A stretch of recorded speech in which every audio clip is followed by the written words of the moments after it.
Hello everyone, good morning and welcome back to my channel daily blog Indian channel. আবার একটা নতুন ব্লগে তোমাদের সবাইকে অনেক অনেক ভালোবাসা ও স্বাগত জানাচ্ছি।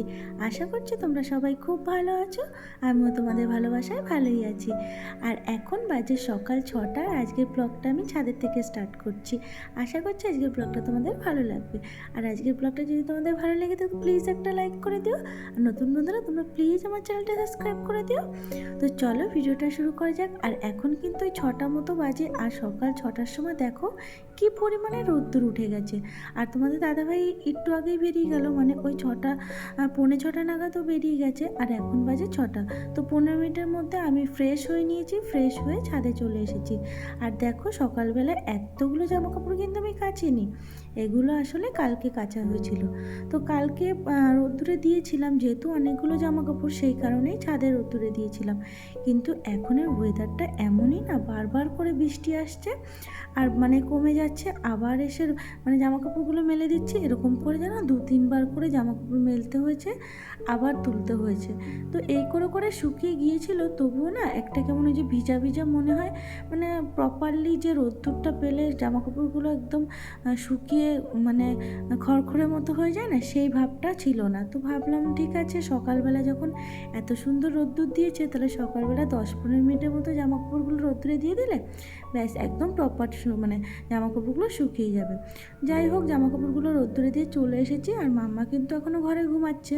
আর দরজাটা যেহেতু আমি মানে বন্ধ করে দিলাম, দেখেছো মানে ঢুকে কিন্তু দরজাটা বন্ধ করে দিয়েছি। তার কারণ হলো ভোরবেলার দিকে এসি চলছিল, তো ঘরটা একটু ঠান্ডাই রয়েছে। তো মাম্মা যেহেতু ঘুমাচ্ছে, ঘরটা খুলে দিলে না ঘরটা একটু গরম হয়ে যাবে। আর সকালবেলা এত রোদ্দুর না, আর প্রচণ্ড গরম। এবার আমি যদি ঘরটা খুলে দিই তাহলে ঘরটা গরম হয়ে যাবে, মাম্মা না গরমের মধ্যে ঘুমাতে পারবে না। তো সেই কারণেই দরজাটাকে মানে খুলিনি, পরে খুলে দেবো যখন ঘরটা এমনি গরম হয়ে যাবে তখন খুলেই দেবো। তো দেখো এখানে এই যে আমি সমস্ত জামাকাপড়গুলো মেলে চলে এসেছি, আর এখন আমি বাসনগুলোকে মেজে নিচ্ছি। সকালে আমার ঘর দুয়ার সমস্তটা ঝাড় দেওয়া হয়ে গেছে, কিন্তু ঘরটা এখনও মোছা হয়নি। বাসনগুলো মেজে রান্নাঘরটা পরিষ্কার করে দেন চলে যাব আমি ঘরটা মুছতে। ঘর মুছে ফ্রেশ হয়ে নেবো, মানে একবারে সকালবেলা না গা ধুয়ে একবারে নাইটি চেঞ্জ করে নেবো, যেহেতু সকালে উঠে এত কাজকর্ম করতে করতে না একদম ঘেমে অস্থির হয়ে গেছি, জানো না, মানে এত গরম লাগছে তোমাদের কি বলবো। সকালবেলা মানে মনে হয় যেন আর বেশি গরম লাগে। যাই হোক, এখানে ওই যে সমস্ত বাসন কোসনগুলো মেজে নিয়েছি, আর ওগুলোকে এখন ধুয়ে নিচ্ছি। আর এই প্রেশার কুকার মাজতে যে কী বিরক্ত লাগে আমার, তবে কিছু করার নেই, রেখে দিলেই বা কে মাজবে। তবুও মাঝে মাঝে কী করি জানো তো, দুদিনও এরকম থাকে জল ভরা, মানে একদমই প্রেশার কুকারটাই আমার মাজতে ইচ্ছা করে না। প্রেশার কুকার, কড়াই, এই দুটো জিনিস মানে আমার একদম মাজতে ইচ্ছা করে না। যাই হোক, আমার নিজেকেই তো মাজতে হবে, রেখে দিয়ে লাভ নেই, তাই মেজেই নিলাম। তো দেখো এখানে ওই যে বাসন কোসন সমস্ত কিছু আমার ধোয়া হয়ে গেছে, আর এখন আমি এই যে সেলফটাকে ভালো করে মুছে নিচ্ছি। তো সমস্ত রান্নাঘর পরিষ্কার পরিচ্ছন্ন করে মাছটাকে বের করে রাখবো, কারণ যেহেতু ডিপ ফ্রিজে রয়েছে, মাছটা বের করে রাখলে সকাল সকাল তাড়াতাড়ি ছেড়ে যাবে, আর তাড়াতাড়ি করে রান্না করে নিতে পারবো। তো দেখো আমার রান্নাঘর কিন্তু একদম পরিষ্কার হয়ে গেছে। তো এখানে যে ভাত রয়েছে, রাত্রেবেলার রান্না করেছিলাম সেই ভাতটা রয়েছে, তো ওটাই সকালবেলা মাম্মা আর আমি খেয়ে নেব। তো এখানে এই যে মাছ বের করে রেখেছি। তো এই দেখো, এই যে ঢাকনাটা না ছিঁড়ে গেছে, জানো তো, মানে ছিঁড়ে গেছে বলতে না, ওই যে নেটগুলো না কেটে যায়, অনেক দিন ধরে ব্যবহার করা হচ্ছে। তো ভেবেছি এটাকে আবার চেঞ্জ করে নতুন একটা কিনে নেব। তো এখানে যে সমস্ত কাজকর্ম করে একটু জল খেয়ে নিচ্ছি, কারণ এত জল পিপাসা পেয়ে গেছে না, সকালবেলা এত কাজ করতে করতে জল খাওয়ার কথাই ভুলে গেছি। একবার খেয়েছিলাম তখন ওই যে থাইরয়েড ওষুধ খেয়েছি তখন, আর এখন 1 গ্লাস খেয়ে নিলাম। তো দেখো এই যে সমস্ত কাজকর্ম করে ফ্রেশ হয়ে নাইটি চেঞ্জ করে, মানে একবারে স্নান করে নাইটি চেঞ্জ করে চলে এসেছি। আর এখন একটু স্কিন কেয়ার করে নেবো, কারণ কি ওই সকালবেলার দিকে একটু যা স্কিন কেয়ার করা হয়, আর সারাদিনে তো আয়নার সামনে আসারই মানে সময়ই পাই না, জানো তো। তো এই যে ক্রিমটা না নিতে গিয়ে নিচে পড়ে গিয়েছিলো, যেহেতু কাচের, তো দেখছিলাম কোথাও ফেটে গেছে কিনা। তো একটু চুলটাকেও আঁচড়ে নিলাম, কারণ সারাদিনে তো আর চুলে চিরুনি দেওয়ার কোনো টাইমই পাবো না।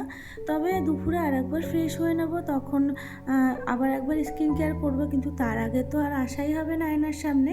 তো যাই হোক, দেখো এখানে একটু টোনার দিয়ে নিলাম, তারপরে একটু সিরাম দিয়ে নিয়েছি, দেন একটু ক্রিম অ্যাপ্লাই করে নেবো, ব্যাস। আর কোনো কিছুই তো আমি সেরকম, সানস্ক্রিনটাও কিন্তু অ্যাপ্লাই করবো, ওটা তো মাস্ট বি অ্যাপ্লাই করতেই হবে। যাই হোক, এখানে দেখো আমার সমস্ত কিছু হয়ে গেছে, আর এই দেখো আমি সানস্ক্রিনটাকে এখন অ্যাপ্লাই করে নিচ্ছি।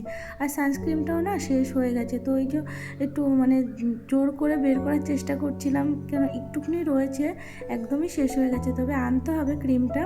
তো এখানে প্রপারলি আমার সমস্ত স্কিন কেয়ার ডান। এখন একটু সিঁদুরটা পরে নেব, তার জন্য একটু চুলে একটা ক্লিপ দিয়ে নিলাম। মানে সবাই বলে নাকি খালি চুলে সিঁদুর পরতে নেই। যাই হোক, দেখো সমস্ত স্কিন কেয়ার করে এবার চলে এসেছি রান্নাঘরে। রান্নাঘরে এসে এখানে একটু চা খেয়ে নেবো, কারণ চাটা না খেলে না ফ্রেশ ফ্রেশ লাগছে না। তো এই যে আমি এখানে কিন্তু নকুনদানা দিয়ে চা করছি, তার কারণ কি বলো তো, ঠাকুরকে নকুনদানাগুলো দেওয়া হয়, আর সেগুলো তো আর ফেলে দেওয়া যায় না, আর ওগুলো কেউ খাবেও না বাড়িতে। তো এইভাবে না আমি চা করলে নকুনদানাগুলো দিয়ে দিই। তো চা করতে করতে না মাম্মা ওদিকে উঠে কান্না করছিল, তো সেই কারণে চাটাকে মানে বসিয়ে রেখে মাম্মাকে নিয়ে এসেছি। আসার পরে তো মাম্মা অনেকক্ষণ ধরে কান্নাকাটি করছে, মানে কোলের মধ্যে রয়েছে, আর ওকে নিয়ে এখন আমি চাটা খেতেও পারবো না। তো সেই কারণে চাটাকে ঢেকে রাখলাম যে থাক, তাহলে পরে আবার গরম করে নেব। এখন আগে ওকে ফ্রেশ করিয়ে নিয়ে ওকে কান্না থামিয়ে দেন তারপরে দেখা যাবে। তো দেখো তার মধ্যে একটা পার্সেল চলে এসেছিলো। তো এখন ওই 9টা মতো বাজে, তো সেই সময় একটা পার্সেল চলে এসেছে। আর পার্সেলটায় দেখো যে মাম্মার জন্য একটা বুক অর্ডার করেছিলাম। তো সেটা মানে এগুলো কী বলো তো, ম্যাজিক বুক বলে নাকি, মানে লিখলেও সেই সমস্ত লেখাগুলো আবার কিছুক্ষণের মধ্যে মিলিয়ে যায়। তো সেটাই দেখছিলাম যে সত্যি এটা হচ্ছে কিনা। তো দেখলাম হ্যাঁ মাম্মা লিখছে, তারপরে কিছুক্ষণ বাদে ওগুলো আবার মিলিয়ে গেছে। মানে তাহলে ওই যে দাগ লাগার যে ভয়টা থাকে না, যে সব জায়গায় দাগিয়ে দেবে তাহলে এগুলো আর উঠবে না, সেই একটা ভয় থাকে না। বাচ্চাদের এই বইটা কিন্তু বেশ সুন্দর। তো যাই হোক, দেখো এখানে মাম্মাকে ওইগুলো দিয়ে বসিয়ে রেখেছি, আর এখানে আমি চাটাকে গরম করে নিলাম। দেন এখানে 2টো ডিম সিদ্ধ বসিয়ে দিয়েছি, কারণ ওই যে ভাত রয়েছে না রাত্রেবেলার, ওই ভাতটা মাম্মা আর আমি ডিম সিদ্ধ দিয়ে খেয়ে নেব। তো এখানে এই যে আমি চা নিয়ে যাচ্ছি, চাটা খেয়ে নেব। আর দেখো এখন আমি চা খেয়ে তারপরে মাম্মাকে মানে ফ্রেশ করিয়ে বিছনা টিছনা সমস্ত কিছু তুলে দেন চলে এসেছি এখানে, যে ডিমটা এখন ছুলে নিচ্ছি, কারণ মাম্মাকে খাওয়াতে হবে।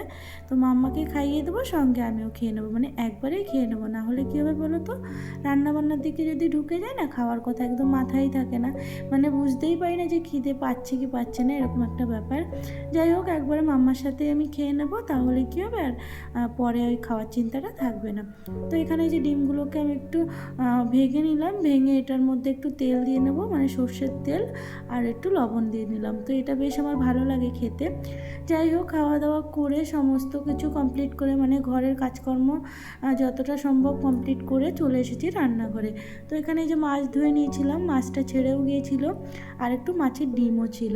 তো মাছটাকে একটু নুন হলুদ মাখিয়ে নিলাম, আর ডিমটাকেই আলাদা বাটিতে কিন্তু নুন হলুদ মাখাচ্ছি। তার কারণ কি বলো তো, মাছের মধ্যে যদি একবারে আমি মাখাতে যাই তাহলে ওই ডিমগুলো মাছের গায়ে লেগে যাবে, আর যখনই আমি তেলে মাছটা দেবো না, তখনই ওই যে মানে তেলগুলো ছিটে ছিটে গায়ে আসবে। তো সেই কারণেই আলাদা করে ডিমটাকে মাখিয়ে নিয়েছি, মানে নুন হলুদ মাখিয়ে নিয়েছি। আর এখানে দেখো এই যে ভাতটাকে এখন ইন্ডাকশানে বসিয়ে দিচ্ছি। তো চালটা ধুয়ে আগেই ভিজিয়ে রেখেছিলাম, আর এখন ওই যে একটু মুছে নিলাম, যেহেতু ইন্ডাকশান কারেন্টের জিনিস, তো ওটার মধ্যে জল শুদ্ধতা দেওয়া যায় না, সেই কারণে এটা একটু মুছে নিয়ে ভাতটাকে বসিয়ে দিয়েছি। তো এখানে দেখো এই যে মাছ ভাজা বসিয়ে দেবো, তার জন্য এই যে আগের দিনের একটু তেল ছিল, মানে মামাকে একটু পাঁপড় ভেজে দিয়েছিলাম, সেই তেলটা ছিল, তো সেই তেলটা দিয়ে দিলাম। আর ওই তেলের কৌটোটার মধ্যেও একটুখানি তেল ছিল, মানে সেটাও দিয়ে দিলাম। আর তারপরে এখানে যে তেল ঢেলে নিচ্ছি। তো তেলটাকে ঢেলে ওখানে প্যাকেটটা শুদ্ধই রেখে দিয়েছি, কারণ কী হয় জানো তো, প্যাকেটের মধ্যে কিন্তু তেল থেকে যায়। তো ওইবারে মানে একবারে তুমি যদি ঢালতে যাও তখন প্রপারলি পুরো তেলটা পড়ে না। তো এইভাবে রেখে দিলে মানে যতটা তেল থাকে না প্যাকেটের গায়ে, সম্পূর্ণ তেলটা মানে নিয়ে নেওয়া সম্ভব হয়। যাই হোক, তো দেখো এখানে মাছগুলো কিন্তু আমার ভাজা হয়ে গেছে। তো এখন আমি এখানে ওই যে বাকি কয়েকটা মাছ রয়েছে, তো সেই মাছগুলো দিয়ে দেবো, তারপরে ডিমটা ভেজে নেব। তো এখানে মাছগুলো আমার কমপ্লিট হয়ে গেছে ভাজা। আর ডিমটা ভাজতে গেলে না এত ফোটে না, মানে মাছের ডিম দিয়ে মানে ভাজতে এত ভয় লাগে না আমার। তো ডিমটা দিয়ে দেখো এখানে ঢাকা দিয়ে দিয়েছি। তো যাই হোক, দেখো ডিমগুলোও কিন্তু আমার ভাজা হয়ে গেছে, আর ডিমগুলোকেই 4 খণ্ড করে নিয়েছি।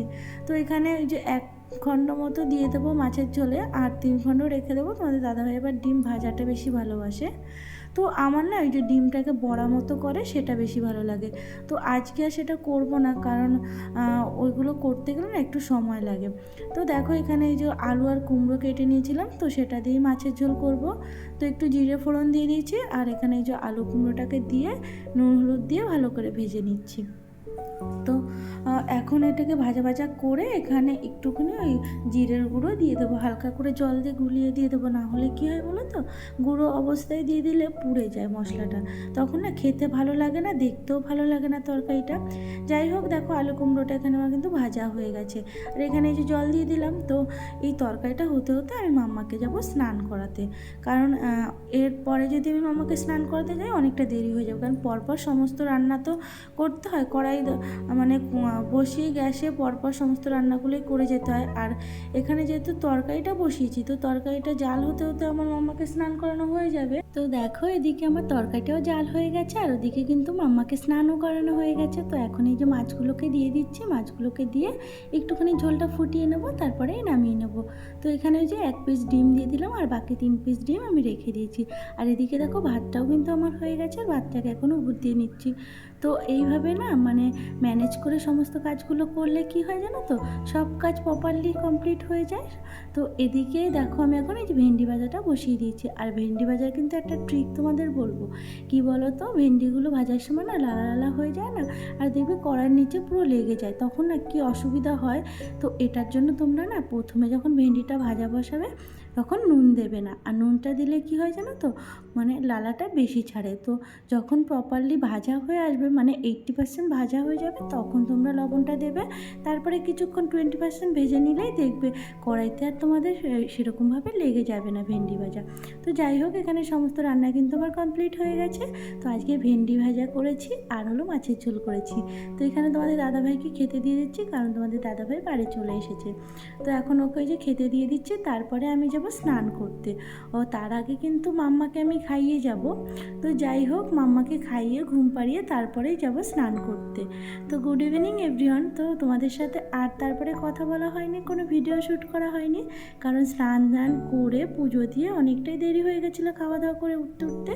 তো এখন একবারে সন্ধ্যাবেলা, মানে সন্ধ্যাবেলা বলবো না, তখন ওই যে 8টা মতো বাজে।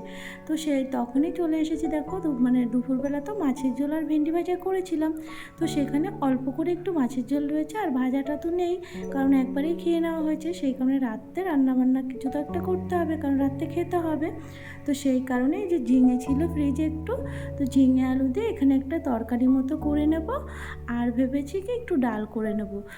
তো এখানে দেখো এই যে ঝিঙে আলুটা কেটে একটু কালো জিরে ফোড়ন দিয়ে, আর ওই যে শুকনো লঙ্কা ফোড়ন দিয়ে এখানে নুন হলুদ দিয়ে মানে একটু নেড়ে চেড়ে নিয়ে মানে এর মধ্যে ঝোল দিয়ে দিলে ব্যাস, মানে সিম্পল একদম, কোনো কিন্তু এখানে মশলা ইউজ করব না। তো এখানে চাইলে পেঁয়াজও কিন্তু দেওয়া যায়, তবে কী হয়েছিল জানো তো, পেঁয়াজটা শেষ হয়ে গেছে, তো সেই কারণে আমি পেঁয়াজটা দিতে পারিনি।